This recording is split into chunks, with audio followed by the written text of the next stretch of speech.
What's poppin', y'all? Yo, Ray J's on one hell of a run right now. I can't lie. This is the thing. First, let's play the clip. It's Ray J. He's with Berg, also known as Hitmaker now. Very, very great producer. He kind of had to rebrand after his chain got snatched in an era where everybody had to be tough, even though he was just a producer. And one of his biggest flexes that he never had McDonald's in his life because his parents were so rich and that he just had chefs all the time. Crazy, weird flex, but okay moment, right? But I'm gonna play you guys this clip, and he talks about an experience that he had with Diddy, and then we're gonna get into a little bit of pseudo-psychological analysis on Berg and Diddy, and then get to why I think Ray J is just so brilliant right now. Berg stood his ground on Diddy. I tried to get Berg to squash his beef with Diddy. That nigga was like, fuck no, I'm my own nigga. I'm about to get on my own yacht. I'm about to go do my own songs with my own team. I don't give a fuck about ever minute. Story. Hey, yo, look, so like, this why, like, Diddy be doing some real wild shit. Shout out to Diddy. I think, he said something wild that I can't even really say on stream. You got to. Bro, he was like, come here, you little pretty motherfucker. I was like,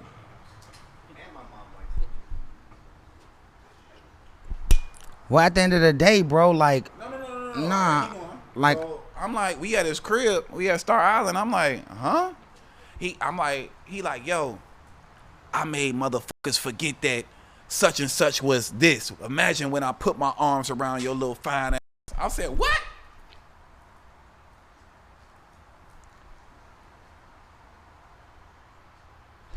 And I left. Shout out to Rob Holiday. He was there. Diddy is a... No. Academics is doing an amazing job. We might need to get Academics on this stream. You know Academics. You linked up with him or whatever? I met him before. Okay, I got to link you. That's my guy. But at the reality of it, he's doing an amazing job right now. Shout out to DJ Academics. Shout out to Diddy, too. It's amazing. Shout out to Diddy. But, yo, Diddy is one of the nastiest niggas ever in life. It's trip. Yo, I would have fucked Cassie for free, but just not in front of him. They say that Daphne Joy 50 niggas. Daphne? Yes, bro. Damn, she fine. She fine as hell, Daphne too. fine as a mother on the dead homies, bro. And not only that, the nigga. Jesus, Daphne. The nigga say that she said on the stand today that he was. Daphne was on the stand? Yeah, today. Oh, my God. She said. Shout out to Daphne. Shout out to Diddy, too. Yo, Daphne, even after them 50, yeah, whatever. So, even after, like, so off this, hearing a lot of these stories, and we're getting a better picture of what, and not that we want that picture, not the visual form, the metaphorical form, of Diddy's personality. Because we saw Diddy was paying dudes, and his peak was when a chick was getting smashed by another dude, and he would pay this dude to smash it. And he was also touching that individual's what was being excreted out of that person's, downstairs. He wanted to play with that for some reason.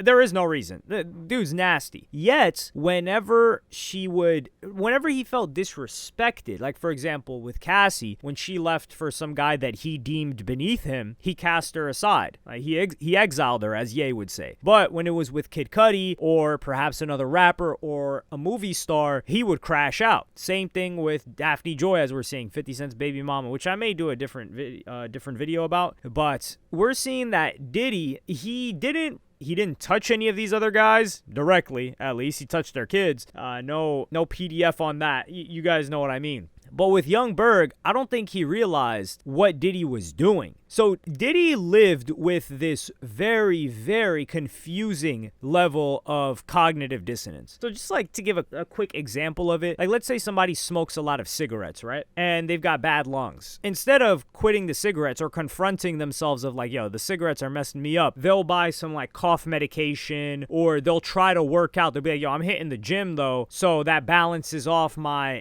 They're holding holding two conflicting ideologies, which is like, I'm trying to be healthy, but I'm addicted and continuing to do something that is unhealthy. It's like somebody that pretends that they want stability but are constantly chasing excitement. Like constant excitement and stability, you can't have those at the same time. With Diddy, I think he was trying to be masculine and not get disrespected and emasculate other people. He wanted to be the top dog, yet at the same time have other dudes smashing his chick, which is like the least masculine thing you could ever do, is have someone going in on your woman. Now, he didn't do that with Kim Porter. So with Daphne Joy, you could say he didn't really mess with her like that, and maybe she was just a pawn, a tool to get back at 50 Cent. But still, just the desire of having something that you go up in, someone else going up in there is just horrifying. It's emasculating. But I think the way that Diddy portrayed it, or maybe in Diddy's mind, he was on some like, nah, unless it's my main, and this is what we got to know. Like, what was that happening with his main? Like with Kim Porter, right? Because Kim Porter was there during the entire duration up until she passed away. And Cassie was there at the same time. So between Kim Porter's passing and now currently,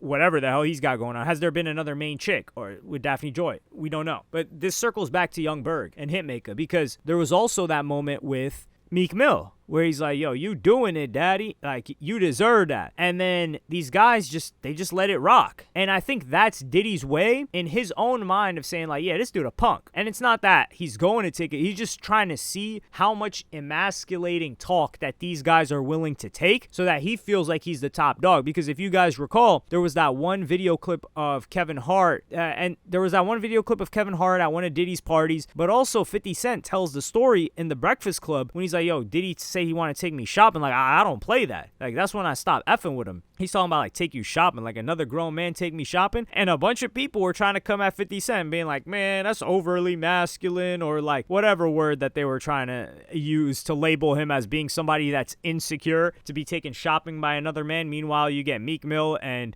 Diddy show up in the same outfit, which isn't that crazy because you guys remember J. Cole was wearing it too. I don't know if it was a Versace shirt that every single rapper had on. Maybe it was one of those moments and they just ended up wearing it at the same time. The same thing also happened with hood/street/drill rappers and that Burberry shirt around 2011, 2012 era. If you know, you know. That Burberry print shirt, that thing's been at more baby showers than I can count. So for Diddy, he was playing in all of these guys' faces. 50 didn't take it. And I think he realized, he's like, yo, when these guys don't play like that, he wouldn't push it. Or they would just end up having a falling out. It's subtle things like that where it's like, yo, Diddy shows up in a robe. And you're like, yo, what the hell? Why you got a robe on? Like, so that may seem innocent at first, but then it slowly escalates. And I think that was maybe Diddy's way of recharging his masculinity after a freak off. Because keep in mind, he's getting that PNC, right? That post-clarity. So imagine, listen, man. There is guilt, like somebody smashes a fat chick, right? Like, or an ogre or something like that. You probably get post-clarity and you feel crazy guilt. Now, if you've got some foresight, you know not to do that, but most of y'all don't got foresight. So you just go in there and you're like, damn, why did I do that? Oh, how do I get rid of her? Or, you're just spending time late at night on your own and you get guilt. You get that post-clarity, like, damn, why did I do it? Imagine the guilt of the post-clarity of paying another dude, a grown man, to smash your chick. Like, that's gotta hit worse than ever. It's gotta hit like a freight train. You're like, yo, what the hell? So what I think that was, you saw Diddy damn near got one-shotted. It was a critical hit. Now he's at 1 HP. So he didn't get one-shotted, but he's at 1 HP of his masculinity meter. And he's like, yo, I got to run this back up. So I think after the FOs, the freak-offs, or the debauchery nights, or the hotel nights, or whatever you want to call them, Diddy's trying to replenish that meter. So he's checking people. He's going back to business. He's yelling at people. He's telling dudes they look pretty. He's like, yo, how would I look with my arms around you? All that other stuff. He's like, yeah, man, I just did that the other day, but these guys are punks. Like, see, look how I'm talking to them. Man, they let me talk to them like that. And I think that's what Young Berg Hitmaker was on. Because how are you this is one of those behaviors that you got to check in the beginning. And I think if they checked in the beginning, then it wouldn't have been allowed to continue because this is a pick and choose type of deal. There is no way that Pusha T was getting talked to like this. I don't believe it. There is no way that Ye was getting talked to.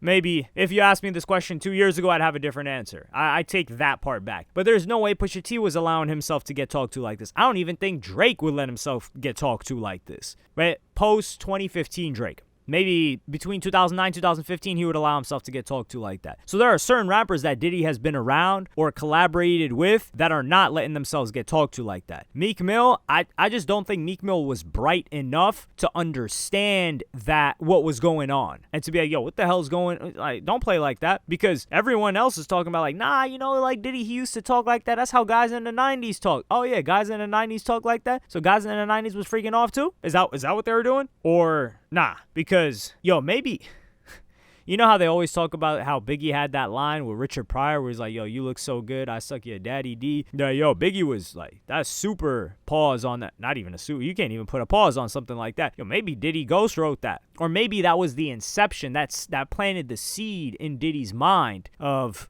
and seed, and no pun intended there either. But that's what I think the situation was. Now, Ray J is really brilliant for all of this because this guy's hopping on streaming. He's been streaming for quite a while now. He hopped on that, having his own network. I think he's got like the Tronics network. He's got the Agency. I don't even know. He's doing everything. But Ray J has always pivoted at the right time. If Ray J had just kept making music, who knows where he would have been. I think does he still make music? But he pivoted to Raycon, made a stupid bag off of that. So Ray J's always been tapped in with the Young Bucks, and he's always been a hustler. Now, Ray J is on the front lines of defending Diddy. I don't know if they've got business together. I don't know if Ray J feels like, yo, if they got Diddy, then, you know, I was doing a couple of things that can be interpreted as some of the charges that Diddy's hit with, and I can't let that rock. Well, all I gotta say is whoever was behaving in any type of way close to Diddy, y'all better get on the run.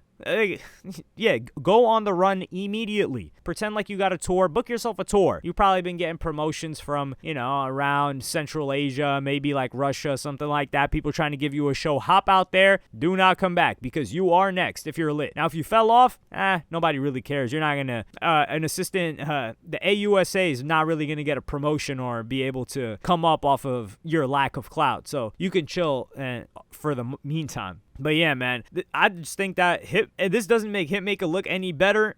Granted, Hitmaker's skill is his production, executive production as well. So I don't think it harms his career at all. But it's like, damn, dog, chain snatching, the emasculation, getting talked to like this. Like, all you had to say was like, yo, don't play with me like that. Don't talk to me like that. And Diddy would have backed off. Hopefully. But y'all let me know what you think in the comments. Like, subscribe, and hit the notification bell if you enjoyed. And I'm going to see y'all in the next one.